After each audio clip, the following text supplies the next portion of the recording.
Just imagine एक इतनी Strang laser beam जो 400 किलोमीटर दूर उड़ रहे एरोप्लेन के पंख को मिनटों में पिघलाने की ताकत रखती है।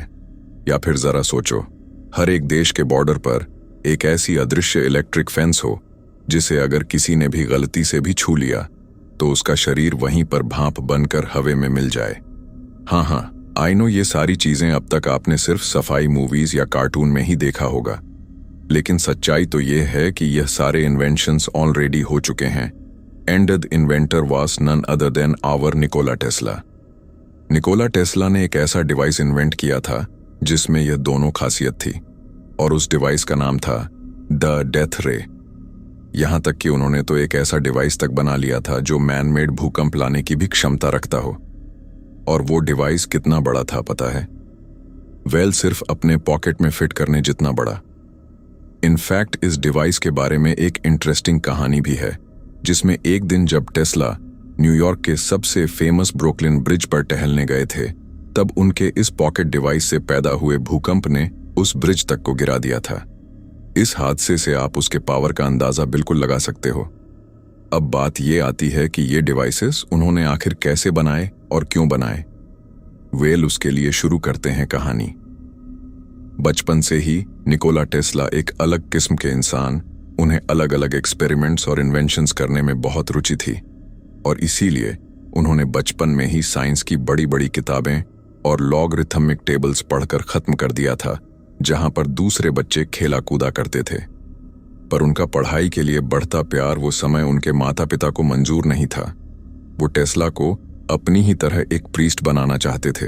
उनके पिता का यह कहना था कि उन्होंने ऑलरेडी अपनी लापरवाही से एक बेटे को खो दिया है, और एक जो अभी उनके पास बाकी है वो उसे किसी भी हालत में खोना नहीं चाहते। और इसीलिए स्कूल की पढ़ाई खत्म होते ही उन्होंने निकोला को अपने घर बुला लिया। घर आते ही टेस्ला को कोलेरा की बीमारी हो जाती है। वो भी इस कदर उन्हें जकड़ लेती है कि उनके सर पर मौत मंडराने लगती है। पर मौत को सामने देखने के बाद भी उनकी बस एक ही जिद थी, उन्हें किसी भी हालत में इंजीनियरिंग करनी थी। और ऐसे में निकोला के पिता के आगे बस दो ही रास्ते थे, एक अपने बेटे की मौत और दूसरा उसे इंजीनियरिंग करने देने की इजाजत। टेस्ला की बिगड़ती हालत को देखते हुए उनके पिताजी ने दूसरा रास्ता अपनाया, ऑन ऑफ कोर्स। और इजाजत देने के बस कुछ ही दिनों बाद टेस्ला पूरी तरीके से ठीक हो गए और उन्होंने इलेक्ट्रिकल इंजीनियरिंग के लिए अपना एडमिशन ऑस्ट्रिया के पॉलिटेक्निक इंस्टीट्यूट में ले लिया, जो खत्म होते ही वो अपने एसी करंट के इन्वेंशन को लेकर सीधा जा पहुंचे थॉमस एडिसन के पास। पर एडिसन ने अनफॉर्चुनेटली उनके एसी करंट के कॉन्सेप्ट को पूरी तरीके से खारिज कर दिया और अपने डीसी करंट पर काम करने के लिए कहा कि यह कॉन्सेप्ट चलेगा आगे मार्केट में। पर टेस्ला इससे बिल्कुल भी कन्विंस नहीं थे। उन्हें डीसी करंट्स में काफी सारे फ्लॉस दिखाई दे रहे थे और वह उस पर काम नहीं करना चाहते थे, और इसीलिए उन्होंने एडिसन की कंपनी को छोड़कर खुद की एक कंपनी शुरू कर दी, टेस्ला इलेक्ट्रिक कंपनी करके। इस कंपनी ने दुनिया के सामने प्रोड्यूस किया सबसे पहला एसी करंट और टेस्ला बन गए द फादर ऑफ देसी करंट। और फिर यहां से निकोला टेस्ला की जिंदगी ने एक अलग ही रुख ले ली। इस सक्सेस के बाद से उनकी जिंदगी में इन्वेंशंस का सिलसिला शुरू हो गया।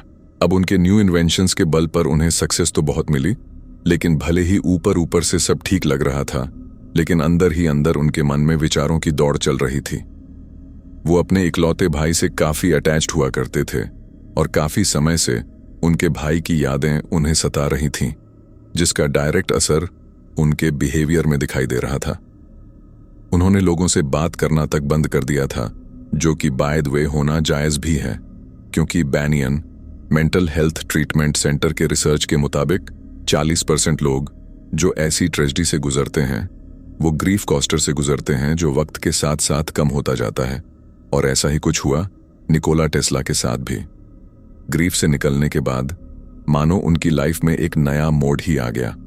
उन्होंने उस समय की सबसे महत्वपूर्ण खोज एसी करंट को इन्वेंट किया।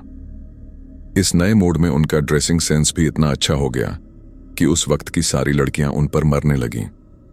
उन्होंने डेथ रे और अर्थक्वेक मशीन जैसे आविष्कारों को जन्म दिया। इसी दौरान एक दिन जब वह अपनी बचपन की यादों में खोए थे, तब अचानक से उन्हें एक आइडिया आया।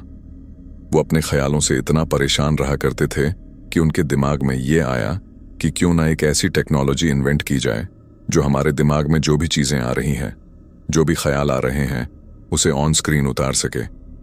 इनफैक्ट टेस्ला फोटोग्राफिक मेमोरी के लिए काफी फेमस थे और साथ ही उनकी इमेजिनेशन स्किल्स इतनी पावरफुल थी कि वो अपने किसी भी इन्वेंशन का सबसे पहला 3D डायग्राम अपने दिमाग में ही बना लेते थे और बाद में उसे पेपर पर उतारा करते थे।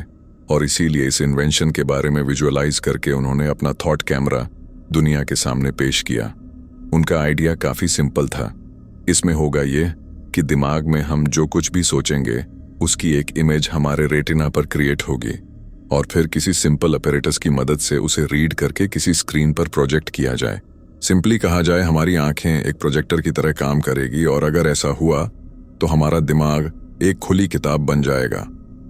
सी उनका कॉन्सेप्ट, उनका आइडिया काफी सिंपल और यूनिक तो था, पर उस वक्त उन्हें यह नहीं पता था कि सच में रेटिना पर थॉट्स की इमेज क्रिएट होती भी है या नहीं।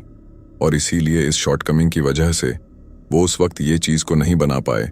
लेकिन प्रेजेंटली उनके इसी टेक्निक पर कई सारे साइंटिस्टों ने रिसर्च किया। आज की तारीख में साइंटिस्टों को कामयाबी मिली है। जी हाँ, यू हर्ड दैट राइट। साइंटिस्टों ने एक ऐसा मैकेनिज्म बनाया जिसमें एआई की मदद से न्यूरॉन के मूवमेंट्स को टेक्स्ट में कन्वर्ट किया जा रहा है, यानी कि यस थॉट्स को पिक्चराइज किया जा रहा है। हालांकि अभी भी इस पे रिसर्च एंड डेवलपमेंट जारी है।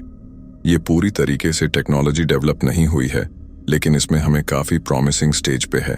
अब भले ही निकोला इस डिवाइस को बना नहीं पाए, पर उन्हें यह विश्वास था कि आज नहीं तो कल कोई तो उसे बना ही लेगा। और इसीलिए ऑन द अदर हैंड उनका इलेक्ट्रिसिटी पर कंटिन्यूअसली रिसर्च चालू था। उन्होंने इलेक्ट्रिसिटी तो प्रोड्यूस कर ली थी, पर उसे सभी घरों में पहुंचाने के लिए वो एक डिवाइस की खोज में थे। एक ऐसा डिवाइस जो काफी छोटा पर पावरफुल हो। और फाइनली उन्होंने एक ऐसा डिवाइस बनाया जो ऑसिलेशन की मदद से इलेक्ट्रिक करंट ट्रांसफर करता, और उस डिवाइस का नाम उन्होंने दिया स्टीम पावर ऑसिलेटर पर। यह इलेक्ट्रिसिटी जनरेटर अर्थक्वेक मशीन में जाकर तब्दील हो गया। अब भले ही निकोला इस डिवाइस को बना नहीं पाए, पर उन्हें यह विश्वास था कि आज नहीं तो कल कोई तो उसे बना ही लेगा। और इसीलिए ऑन द अदर हैंड उनका इलेक्ट्रिसिटी पर कंटिन्यूअसली रिसर्च चालू था। उन्होंने इलेक्ट्रिसिटी तो प्रोड्यूस कर ली थी, पर उसे सभी घरों में पहुंचाने के लिए वो एक डिवाइस की खोज में थे। एक ऐसा डिवाइस जो काफी छोटा पर पावरफुल हो। और फाइनली उन्होंने एक ऐसा डिवाइस बनाया जो ऑसिलेशन की मदद से इलेक्ट्रिक करंट ट्रांसफर करता, और उस डिवाइस का नाम उन्होंने दिया स्टीम पावर ऑसिलेटर पर। यह इलेक्ट्रिसिटी जनरेटर अर्थक्वेक मशीन में जाकर तब्दील हो गया।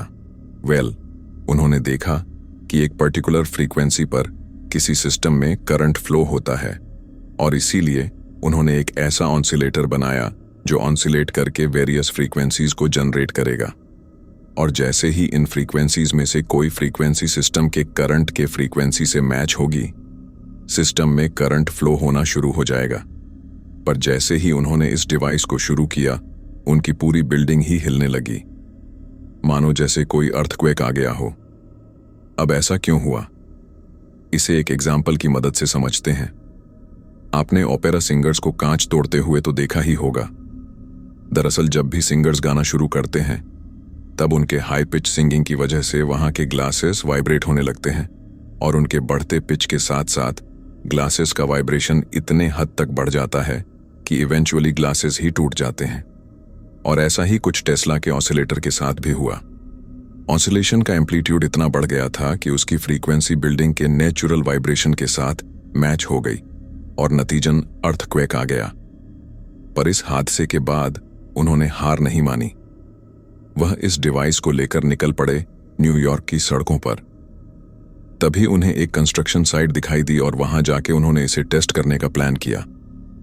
अनफॉर्चुनेटली वहां पर भी उन्हें यही सेम रिजल्ट मिला, लेकिन इस बार उन्हें इस रिजल्ट से एक नए इन्वेंशन की इंस्पिरेशन मिली। उन्होंने सोचा इलेक्ट्रिसिटी ना सही, पर इस चीज को किसी और जगह तो यूज किया जा सकता है। और उन्होंने इस फिनोमिनान को दो तरीके से यूज किया। एक, उन्होंने ऐसा डिवाइस बनाने का सोचा जिसकी मदद से जियोलॉजिस्ट अंडरग्राउंड स्ट्रक्चर समझ सके और रिक्रिएट कर सके। बेसिकली इसमें वाइब्रेशंस को अंडरग्राउंड सेंड करके रिफ्लेक्ट हुए वेव्स को स्टडी किया जा सकता था। दूसरा तरीका था इसे यूज करना कंट्री के पीस के लिए। उन्होंने एक ऐसा डिवाइस बनाया जिसे अगर दुश्मनों के किसी भी ट्रांसपोर्ट सिस्टम पर लगा दिया जाए तो वह चुटकियों में ब्लास्ट हो जाएगा। दरअसल निकोला टेस्ला उस दौर को बिलोंग करते थे जहां उन्होंने वर्ल्ड वॉर 1 और वर्ल्ड वॉर 2 दोनों देखा था। इन वॉर्स के चलते उन्होंने अपनी आंखों के सामने 120 मिलियन लोगों से भी ज्यादा लोगों को मरते हुए देखा था। उस वक्त तो वह कुछ ज्यादा कर नहीं पाए, लेकिन उन्होंने इतना ठान लिया था कि वह ऐसा कुछ जरूर करेंगे कि ऐसे वॉर्स भविष्य में फिर कभी भी ना हो पाए। और इसीलिए उन्होंने 2 ऐसे डिवाइसेस को इन्वेंट किया जिनकी मदद से चंद सेकंड्स के अंदर अंदर ही वॉर को रोका जा सकता है। और वो 2 डिवाइसेस थे आर्टिफिशियल टाइड वेव और दूसरा डेथ रेव। सबसे पहले बात करते हैं आर्टिफिशियल टाइड वेव की। ये एक ऐसा डिवाइस था जिसमें एटम बम जितनी एनर्जी थी। इसका मैकेनिज्म काफी सिंपल था। सबसे पहले तो डिवाइसेस को पानी में अलग अलग जगह पर प्लेस करो और जैसे ही कोई बैटलशिप उस रीजन में एंटर करेगी वैसे ही रिमोट कंट्रोल की मदद से उसे ट्रिगर करो। उन डिवाइसेस के फटने से 30 से 40 मीटर जितनी बड़ी टाइडल वेव जनरेट होगी, क्योंकि पूरी की पूरी बैटलशिप को पानी में ही समा डालेगी। अब ये सब इन्वेंशंस को बनाना आसान बिल्कुल नहीं था। वो कई बार ऐसे एलिमेंट से भी अपने को सराउंड करते थे जो उनके नर्व्स को डैमेज करने की क्षमता रखते थे। और डॉक्टर्स के अकॉर्डिंग उनके नर्व्स के साथ कुछ अजीबोगरीब होने भी लगा। उन्हें कई किलोमीटर दूर दौड़ रही ट्रेन्स की आवाज सुनाई देने लगती और इतनी क्लियर कि उनकी यह कंप्लेंट होती थी कि कहीं वो बहरे ना हो जाए। वो 800 किलोमीटर दूर हो रहे थंडर को तक आसानी से सुन सकते थे। यहां तक कि एक छोटी सी मक्खी का किसी भी चीज से टकराना तक उनको सुनाई देता था। उनके इस दावों पर किसी ने बिलीव नहीं किया और यही वजह भी है 1920 के एक इंटरव्यू में जब उन्होंने कहा कि उनके पास एक ऐसा डिजाइन है जिसका नाम है टेलीफोर्स या डेथ रे, जिसकी मदद से 400 किलोमीटर दूर किसी भी चीज को खत्म किया जा सकता है, या फिर किसी भी कंट्री के अराउंड एक ऐसा इलेक्ट्रिक फेंस प्रोड्यूस किया जा सकता है जिसे अगर किसी ने भी क्रॉस करने की कोशिश की तो वहीं पर तुरंत जलकर राख हो जाएगा। उनकी यह बातें पहले दावों की तरह सभी लोगों को बस एक ख्याली पुलाव लगी और इसीलिए जब वो अपना यह डिवाइस लेकर यूएस और रशियन गवर्नमेंट के पास गए, उन्होंने इसे बिना ट्राई करे ही रिजेक्ट कर दिया और उन्होंने किसी भी तरह की मदद करने से साफ मना कर दिया। टेस्ला ने कहा कि जो चीज सबको इम्पॉसिबल लग रही है उसे मैंने ऑलरेडी बना लिया है और बहुत ही जल्द मैं उसे लॉन्च करने वाला हूं। सभी को उस घड़ी का इंतजार था जब टेस्ला अपने इन बड़े दावों पर खरे उतरने वाले थे, लेकिन इसके पहले वो अपना डिवाइस लॉन्च कर पाते, न्यूयॉर्क के एक होटल में निकोला टेस्ला ने, जो उस वक्त अकेलेपन से ग्रस्त थे, मिस्टीरियस सर्कमस्टेंसेस के अंदर अपना दम तोड़ दिया और उनके इस डिवाइस का राज भी उनके साथ ही दफन हो गया। लेकिन फ्रेंड्स, क्या आपको पता है इनके डेथ केस की सबसे स्ट्रेंज थिंग क्या थी? 300 से ज्यादा इन्वेंशन के पैटेंट निकोला टेस्ला के नाम पर होने के बावजूद भी अपने अंतिम समय में होटल के बिल भरने तक के पैसे उनके पास नहीं थे। इनफैक्ट इन्वेस्टिगेशन में यह बात सामने आई कि उन्होंने बनाए हुए कई सारे इन्वेंशंस कई और साइंटिस्ट और बिजनेसमैन ने अपने नाम करवा दिए थे। तो अब सवाल ये आता है कि क्यों उन्हें कभी भी इन्वेंशंस के लिए रिकॉग्निशन नहीं मिला?